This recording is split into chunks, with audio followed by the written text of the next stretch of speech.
Welcome to my channel, Sunshine Shoulders. I'm Calvin. Thank you so much for stopping by today. Truly grateful. We got a special guest today. This is Tony from Myrtle Beach, South Carolina. This is your first time to the Philippines? First time overseas at all. Yeah. You know, the name of the video is His Faith Brought Him to the Philippines, because he said he started watching me and he kind of took it as a challenge when I said most of you guys will never show up. How'd that come about? Well, about 3 years ago when you first started doing your videos, I started watching it and I was really fascinated. I thought, you know, it sounds like a rumor to me because it just sounds like it's too good to be true. And you said most people that hear this aren't going to come and they're not really going to know the truth. And I thought, well, I'm going to take that challenge, and I started working towards it, and I'm so glad I came because it's all true. Trust me, it's great here. The people, the culture, and he's the true man. He really is. Well, I appreciate it. Now, when did you arrive here? I came here on April the 5th. April 5th. So I've been here about 16 days. Yeah, about 16 days. But I noticed that you don't have a woman strapped on your back. Nope. Is that required to have a good time here? Oh, man, I'm having a good time without that. That's going to be an additive down the road. But right now, man, I love the weather. I love the culture, the scenery. I can see behind us, you know, it's just a beautiful place. Yeah, this is People's Park where we are. And behind us is the ocean, and then across is Sapaway, which I'm suggesting that you visit. Absolutely. In the morning. It's only an 8-minute boat ride. It costs 20 pesos. And you'll be on a secluded island. You may see one foreigner. He's going to be the owner of the resort that I told you. That would be really interesting. So. You know what I found fascinating about him? You live on the beach, though. I do, and I love the beach. I walk it every day, but it's just a big change here from where I'm from. It's different, so, yeah. Yeah, and we've got a lot in common. We read a lot of the same books. This is the gentleman that I'm allowing a sneak peek at my stories. Now, I want you to bear witness, man. Don't say it because, you know, you become my friend, but are those interesting stories? They are. They're the stories that, you know, like when you do a series and you say to be continued, because he kind of drops off and is like, I want more. Because, you know, I'm used to reading a lot, and it's so much in a small couple stories that you're like, what else happened? I want more. Yeah. It is very interesting. He's a very good writer. I'm surprised, but he's very well. The content is basically based on true stories as well. Yeah. So it's very compelling. So yeah. So when I ask for support, it's not like I'm selling garbage. No. Right? No. It's good information, because if you'll, I mean, you can read your own. You can find yourself in these stories. If you apply some of those things, you know, they're things that will stay in your head and kind of speak to you through the day, you know, and kind of guide you, because some of those things can happen, you know, in our lives. Oh, absolutely. But we've got a lot in common. We read the same books, a lot of the same authors, because you come to find out you were a motivational speaker.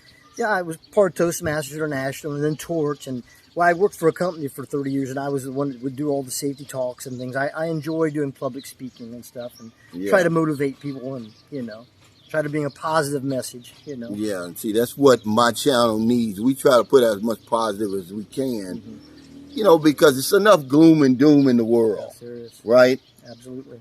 So what's the big message that you always used to preach, so to speak, when with your message? My name is actually Charles Hunter, and I go by Tony for a reason, because my name now, Tony, spelled backwards, is why not.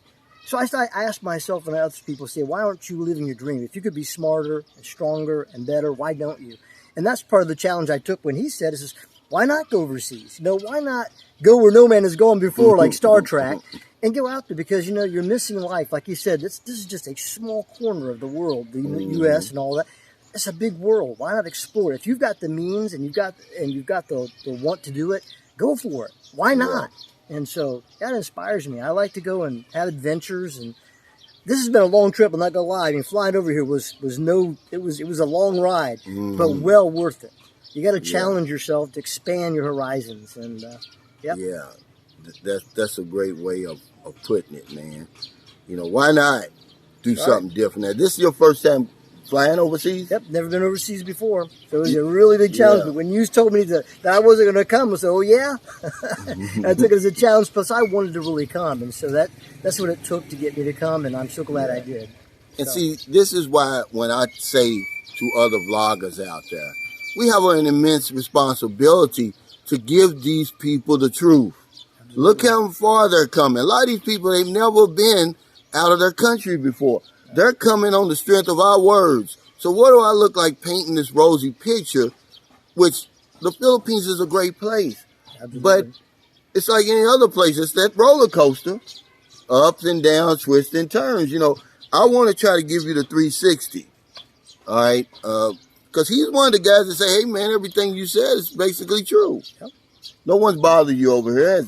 No, at first, you know, you're in a new culture and you see people together and you think, wow, that like scares you because you come from places got gangs or something. But they're so friendly. I mean, you know, they talk to me usually first and smile, and I'm like, that's just awesome. The culture here is so, it's hard to describe it. They're so wonderful here. It's not like from where I'm from. So, yeah. But you did get kind of tricked. You said you were talking to a young lady for 2 years during the lockdowns, right? And you finally met her. But what happened there? Well, she didn't tell me, but I guess she had a boyfriend, obviously, and she had a baby. And she told me at the last minute when she realized I was really going to come over here and she would be found out. And so, you know, it's disheartening, but, you know, that's life. Like I said, it's not a perfect world. And that's why you've got to ask all the hard questions. And you got to go see it for yourself. Go to the spot and figure it out. So, that's right, yeah. But I mean, the lady you said that was your tour guide. Oh, I had another one. She, on Christian Filipina, I freaking that. I started talking to her quite a bit. And 2 years ago, she worked at McDonald's, was wanting me to come over, and I said, you could be my tour guide. Well, I came, and she did. She toured me around a little bit, but then I said, well, you know, I thought maybe, you know, you're on that dating side. I thought maybe we would have something more than just you touring me. So, no, I'm not interested. That was 2 years ago. I'm like, okay, so I'm glad I didn't come just for that. Oh, wow. You know, you can't come just because there's a girl or someone asking. Come because you want to. Come for the experience. Challenge yourself. That's just an addition. But it's just like anybody else, you know, they make promises they can't keep. And we do the same thing. So that's just part of life. Yeah, see, that's profound. Now, he said it, I didn't, because I say it almost every day.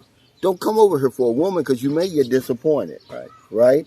And then you put all your eggs in one basket, and then what happens? She turns into a tour guide.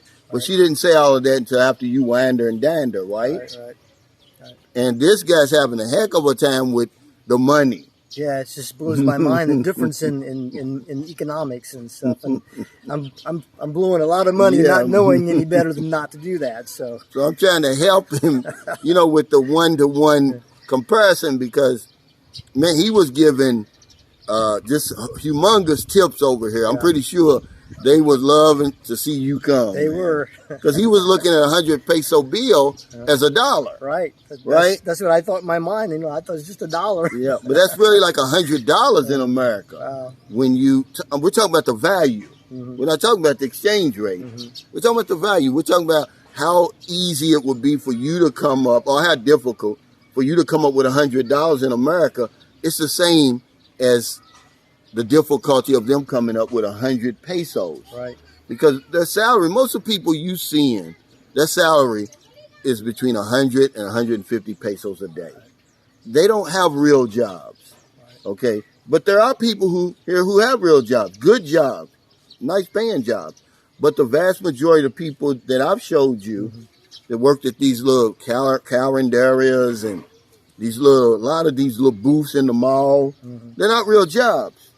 So you give them 100 peso tip, you've paid their salary for the whole day. And see, and that's why it's good you listen to bloggers and people who are here that know that, because, you know, I might still be doing all of that. You know, it's hard to understand unless you get people that's gone through it can guide you. And so the information he gives is very, very helpful. Because if you come here, you got to hook up with somebody that knows, because otherwise you're going to drown for a while and you're going to do some really dumb things. Man.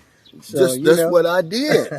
That's one of the main reasons I made when I decided to make my channel, to make it like informative to the new man and woman who's never been here before. Right. Because I made every mistake that you could make. Yep. And I just use those mistakes as sort of like my secrets now, and I give them to you. That's why I'm going to take this meet and greet to a whole other level. It's not to meet me. It's to meet each other, to make contacts, make some connections, get to know some people over here, because you may be back. Oh, absolutely. And then you're going to know somebody else. Like, where are you staying now? Oh, I'm staying down at the Awana Mawani Hotel. yeah. It's But a you really arrived- nice yeah. place right here in San Carlos. And But it's you flew nice. into where? Cebu. Cebu. And I stayed at the Waterfront Hotel, which is Oh, really wow. very, very nice. So But expensive. very expensive, yes. Because he was using the exchange rate, which would get you in trouble over here. Because he was saying, well, hell, it's a 5-star hotel. $160 a night, that's no big deal. No. But over here in the Philippines, that's a lot of money, man. Yes. You could have stayed in the Ace Pension House, which gives you the same, really, amenities. Mm-hmm. Hot and cold water, aircon, free Wi-Fi, and they even got a restaurant on the top floor for $20 a night. You know, but you didn't know. No, I didn't know. But what is it here that surprised you? I know you said something about the heat. Well, I know you're having it's extra hot today, I guess, this week because of what, El Nino or Yeah, El something. Nino watch, But, yeah. I mean, where I live, it's hot too. But, I mean, it's just so hot you have to kind of be in an air conditioning or drink a lot of water. I don't mind the heat, but it's been extraordinarily hot, I think. Yeah, it's extraordinarily hot. Yeah. I've been here going on 5 years. This is the hottest Yeah. that it's ever been. I mean, right now we got a break because I think Merlin said last night it rained. Mm-hmm. So it's kind of just a little overcast. But when we were walking across that field, going from my house to catch the tricycle to your hotel, it about killed us, didn't The it? grass is all brown, it's all cracked, and even the guy that's riding the bike, he was like couldn't kind of get through it. It was rough.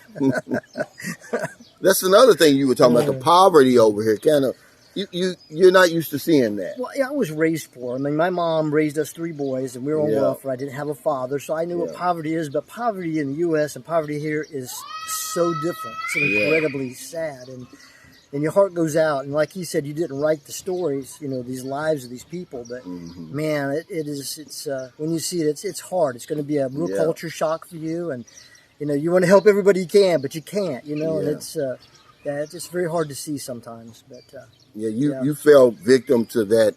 You said you gave 2 little girls some ice cream, and then you were surrounded. Yeah, I came over. I was going to come meet him, and I missed the ferry. So I'm very hot. So I thought, man, I'm miserable. So I went to a McDonald's. I looked behind me. There's some young kids out there, girls trying to sell stuff. And you could tell they were hot. And they just looked miserable. And I thought, I'm going to go buy them some ice cream.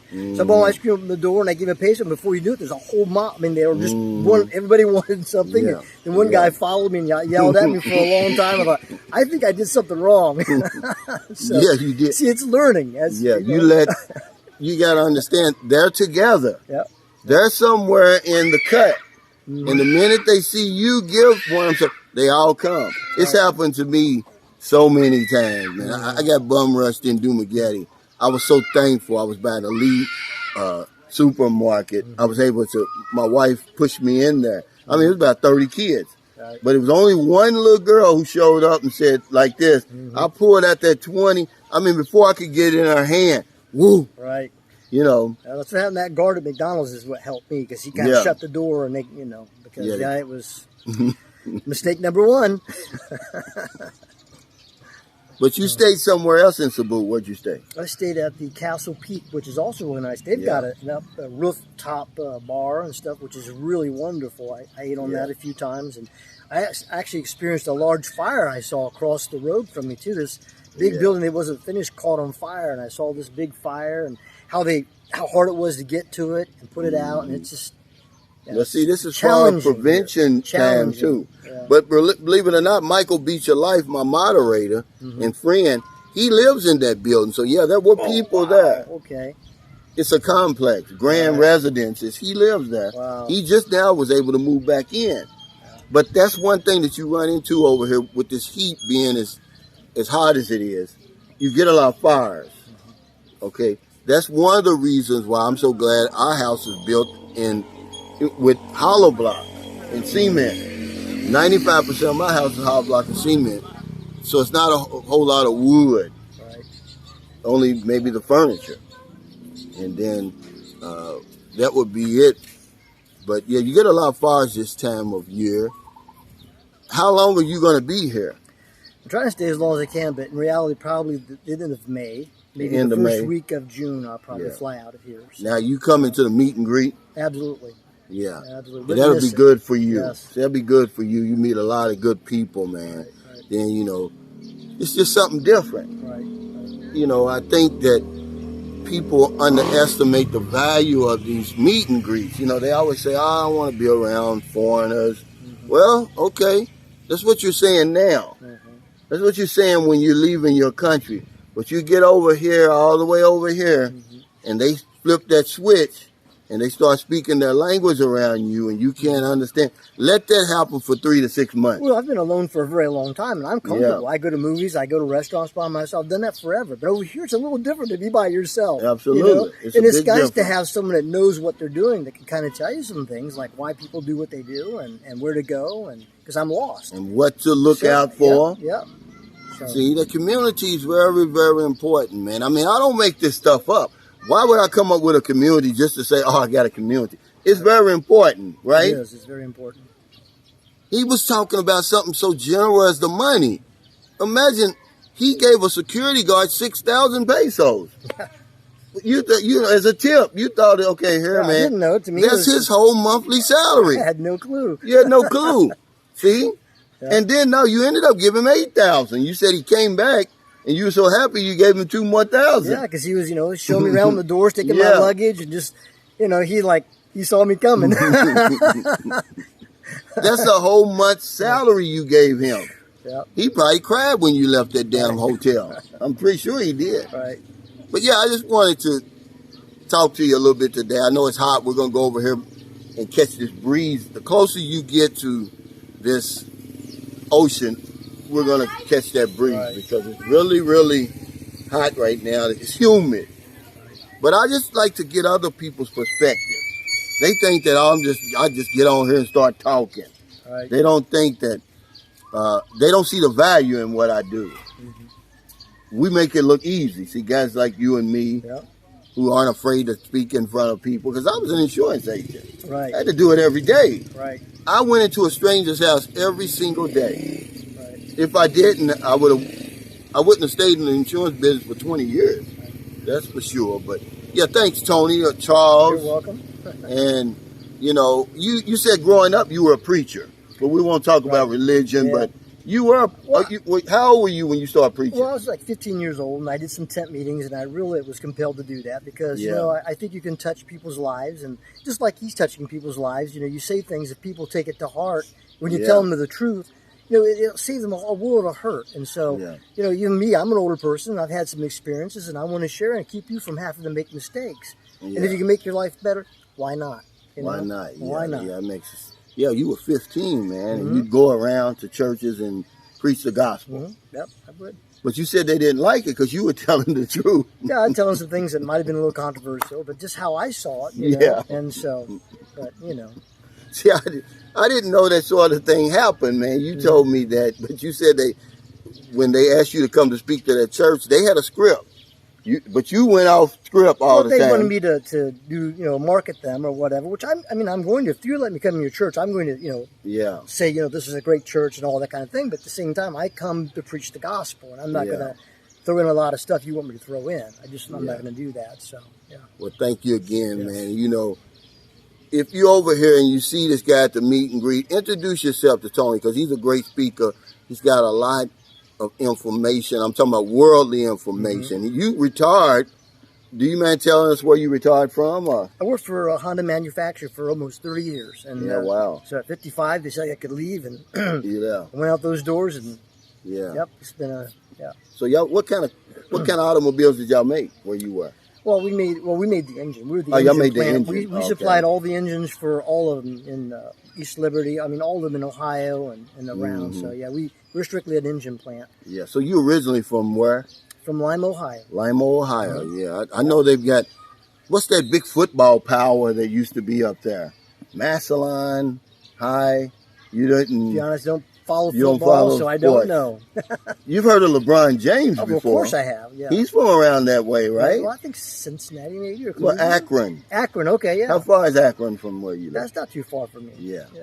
Well, thank you, Tony, man. You're welcome back anytime.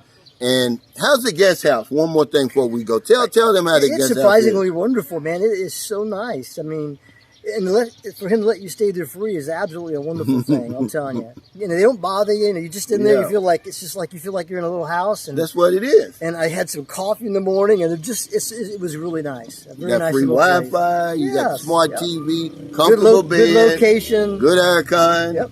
You safe. It is a tiny house. That's all it is. Yeah. And I like it. It's just, And it was something that came to my mind. I was like, well, hell, I might as well. It's my way of giving back. See, that circle of life, man, I really live that. You know, if you help me, then I'm going to help somebody. And then somebody's going to help me again. And then I'm going to help somebody else. Yep. I like that circle of life. But thank you so much for stopping by. If you're in America, it's getting late. Before you let your head hit the pillow, please find somebody to help. But if you don't want them late grocery runs, beer runs, weed runs, you're just getting off second shift, or you're on your lunch break and see somebody out in the street, buy them something to eat, buy them something to drink, give them a few dollars. If you're in the Philippines, it's hot, man, right? Very hot. It's humid, but it's beautiful, man. I love it here, man. I love it too. You can see why I've been here so long. Right. There's not a day goes by I don't help somebody, man. You know, I gave the tricycle job 100 pesos. I do that, man. You know, because if I don't know anything else, I know this one thing for sure. We help other people. We help ourselves. Take care. Stay safe. Stay COVID free. I'll see you next time.